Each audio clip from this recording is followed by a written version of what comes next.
Hello விவாஸ், இன்னைக்கான ஆன்மீக பதிவில் நம்ம பார்க்க போகிறது ரொம்ப முக்கியமான ஒரு தகவலுங்க. அதாவது தற்போது ஆகஸ்ட் 27 அன்று பார்த்திங்க அப்படின்னா சந்திர கிரகணம் வந்து நிகழ்கிறது. பொதுவாக கிரகணம் அப்படின்னு சொன்னாலே நம்ம சில விஷயங்களை மறக்காமல் கடைபிடிப்பது ரொம்ப முக்கியமான ஒன்று அப்படின்னே சொல்லலாம். அதிலும் ரொம்ப முக்கியமாக பார்த்திங்க அப்படின்னா கர்ப்பிணி பெண்களை பொறுத்த வரைக்கும் சந்திர கிரகணம், கிரகண நேரங்கள், சூரிய கிரகணமாகட்டும் சந்திர கிரகணமாகட்டும் எந்த கிரகணமாக இருந்தாலும் கிரகண நேரங்களில் சில விஷயங்களை கண்டிப்பாக அவங்க வந்து கடைபிடிக்கணும் அப்படின்னே சொல்லலாம். அப்படி கர்ப்பிணி பெண்கள் என்ன விஷயங்களை கடைபிடிக்கணும் அப்படிங்கிறத பற்றியும் மருந்தும் செய்துவிடக்கூடாத சில விஷயங்களை பற்றியும் நாம் இன்னைக்கு வீடியோவில் தெரிஞ்சுக்க போகிறோம். ஸோ இந்த பதிவு உங்களுக்கு மிக பயனுள்ள விகிதத்தில் இருக்கும். வீடியோவை ஸ்கிப் நாம் கடைசி வரைக்கும் பாருங்கள். வீடியோக்குள்ளே போகிறதுக்கு முன்னாடி இது வரைக்கும் நீங்கள் நம்ம சேனலை சப்ஸ்கிரைப் பண்ணலை அப்படின்னா உடனே சப்ஸ்கிரைப் பண்ணிக்கோங்க. அப்படியே பக்கத்தில் இருக்கக்கூடிய நோட்டிஃபிகேஷனுக்கான பெல் பட்டனையும் ப்ரெஸ் பண்ணிக்கோங்க. சரி நேயர்களே, வாங்க வீடியோக்குள்ளே போகலாம். ஆகஸ்ட் மாதம் 27ஆம் தேதி வியாழக்கிழமை அன்று பார்த்தீங்க அப்படின்னா சந்திர கிரகணம் வந்து நிகழ்கிறதுங்க. இந்த கிரகண நேரம் அப்படிங்கிறது வந்து பார்த்திங்கன்னா ரொம்ப முக்கியத்துவம் வாய்ந்த ஒரு கிரகணமாகவே பார்க்கப்படுகிறது. இந்த கிரகணத்தின் போது பார்த்தீங்க அப்படின்னா மத நம்பிக்கைகளின்படி கர்ப்பிணிகள் வீட்டை விட்டு வெளியே செல்லக்கூடாது. வீட்டுக்குள்ளே இருக்கிறது ரொம்பவே பாதுகாப்பானது மற்றும் மங்களகரமானது அப்படிங்கிற நம்பிக்கையும் இருக்குது. அமைதியான சூழலில் இருப்பது தாய் மற்றும் குழந்தை இருவருக்குமே நன்மையை பயக்கும் அப்படின்னு சொல்லலாம். கிரகணத்தின் போது கர்ப்பிணி பெண்கள் என்ன விஷயங்களை கடைபிடிக்கணும் அப்படின்னு பார்த்தீங்கன்னா, கர்ப்பிணி பெண்களை பொறுத்த வரைக்கும் அமைதியாக இருக்கிறது ரொம்ப நல்லது. அதையும் தாண்டி ஏதாவது பண்ணணும் அப்படின்னு நினைக்கிறாங்க அப்படின்னா மந்திரங்கள் உச்சரிக்கிறது, கேட்கிறது, அதே மாதிரி ஆன்மீகம் சார்ந்த விஷயங்கள், கதைகள், பாடல்கள் இதெல்லாம் கேட்கலாம், படிக்கலாம், பார்க்கலாம். இந்த மாதிரி செய்யும்போது நமக்கு ரொம்பவே நன்மையை ஏற்படுத்தும். அதே மாதிரி கிரகணத்தின் போது கடவுள்களின் பெயரை உச்சரிக்கிறதும் வந்து நல்லது. ஓம் நம சிவாயா அப்படி இல்லைன்னா காயத்ரி மந்திரத்தை உச்சரிக்கிறது மிகுந்த நன்மைகளை தரும். இந்த நேரத்தில் கந்த சஷ்டி கவசம், லலிதா சரஸ்கர நாமம் பிரயாணம் செய்கிறது ரொம்ப நல்லது அப்படின்னு சொல்லலாம். படிக்க முடியாதவங்க இது போன்ற மந்திரங்களை கேட்பது சிறப்புக்குரியது. கிரகணத்தின் போது கர்ப்பிணிகள் தங்களுடைய வயிற்றில் திருநீர் பூச வேண்டும் அப்படிங்கிற நம்பிக்கை இருக்கு. ஒரு கருவை பாதுகாக்கும் அப்படின்னு கூறப்படுகிறது. இதை செய்யறதுனால நிச்சயமா எந்த ஆபத்தும் கிடையாது.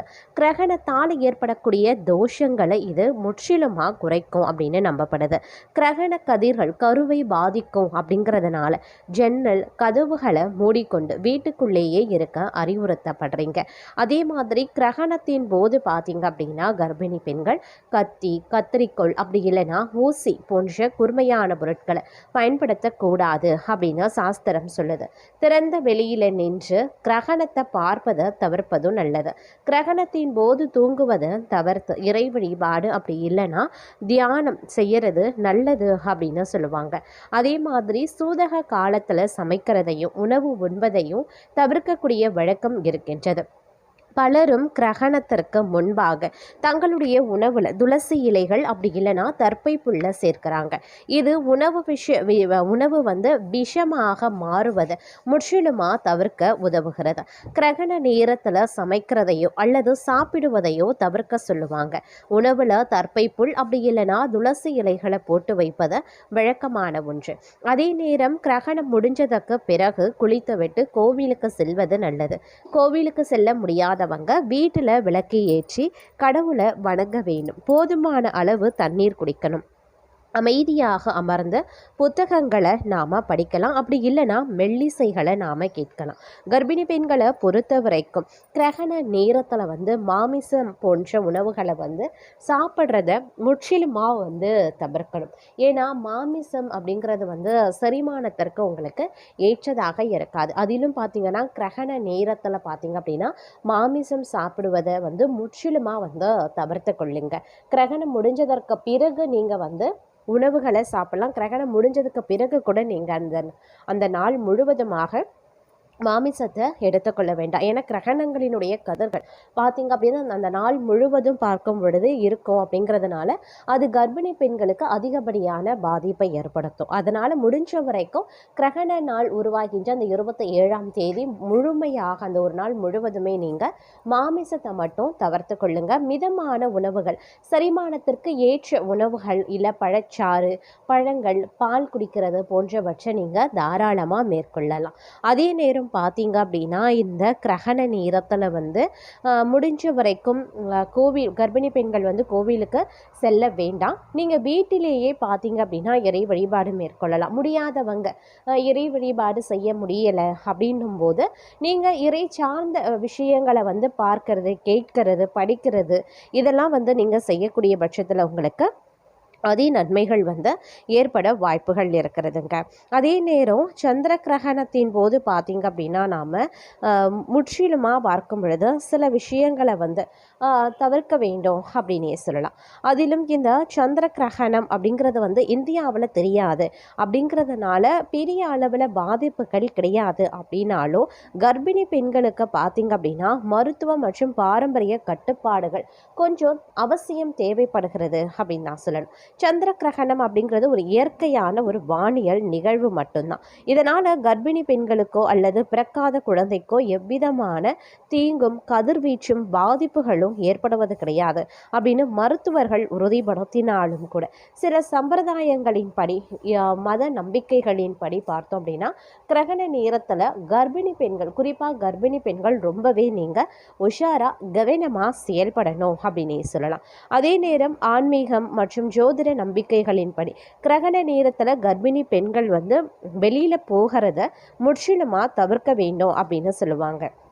ஆகஸ்ட் மாதம் 27ஆம் தேதி அன்று நடைபெறக்கூடிய இந்த சந்திர கிரகணம் வந்து நம்ம இந்தியாவில் வந்து தெரியாது அப்படிங்கிறதுனால இதனுடைய சூதக காலமோ கட்டுப்பாடுகளோ பெரிய அளவில் பொருந்தாது அப்படின்னே சொல்லலாம். ஆனாலும் கர்ப்பிணி பெண்கள் ரொம்ப முக்கியமாக கவனிக்க வேண்டிய விஷயங்கள் அப்படின்னு பார்க்கும் பொழுது பசி நேரங்களில் பட்டினி கிடக்காம ஆரோக்கியமான உணவை உட்கொள்வது நல்லது.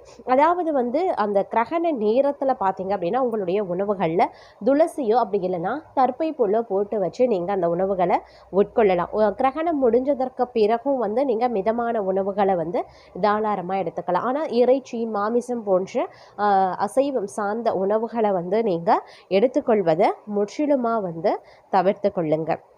அதே நேரம் உடல் நலனை வந்து நீங்கள் ரொம்பவே பத்திரமா பார்த்து கொள்ளணும். தேவையான அளவுக்கு தண்ணீர் நிறைய குடிக்கணும். அந்த நாளில் வந்து முழுமையாக ஓய்வு எடுக்க வேண்டியதும் முக்கியமான ஒன்று, அவசியமான ஒன்று அப்படிங்கிறதையும் வந்து நினைவில் வைத்து கொள்ளுங்க. இந்த கிரகண நேரத்தில் நாம் செய்யக்கூடிய தவறுகள் அப்படிங்கிறது வந்து பெரிய அளவில் வந்து பாதிப்பை ஏற்படுத்துகிறது. சாதாரணமாக இருக்கக்கூடிய மனிதர்களுக்கோ பெண்களுக்கோ இது பெரிய அளவில் வந்து தாக்கத்தை ஏற்படுத்த. ஆனால் கர்ப்பிணி பெண்கள், குழந்தைகளுக்கு பார்த்தீங்க அப்படின்னா இது சில விஷயங்களில் வந்து தாக்கத்தை ஏற்படுத்தும் அப்படின்னே சொல்லலாம். அதிலும் இந்த கிரகணம் வந்து பார்த்தீங்க அப்படின்னா கிரகண நேரத்தில் கர்ப்பிணி பெண்கள், குழந்தைகளில் கூட அது வந்து பாதிப்பை ஏற்படுத்தும் அப்படின்னே சொல்வதுண்டு. இந்த கிரகண நேரத்தை பொறுத்த வரைக்கும் பார்த்தீங்க அப்படின்னா ரொம்பவே நீங்கள் கவனமாக உங்களுடைய ஆரோக்கியத்தில் வந்து கவனத்தை செலுத்த வேண்டியதாகவே இருக்கிறது. நம்மளுடைய முன்னோர்கள் இதை பற்றி நிறைய முறை வந்து நமக்கு சொல்லியிருக்காங்க. அதனால் வந்து இந்த காலகட்டத்திலையும் பார்த்தீங்க அப்படின்னா முன்னோர்கள் வழி நாம் பின்பற்றி வர்றதுனால அவங்க கடைபிடிச்ச சில விஷயங்களையும் நாம் கடைபிடிச்சு கொண்டா இருக்கிறோம்.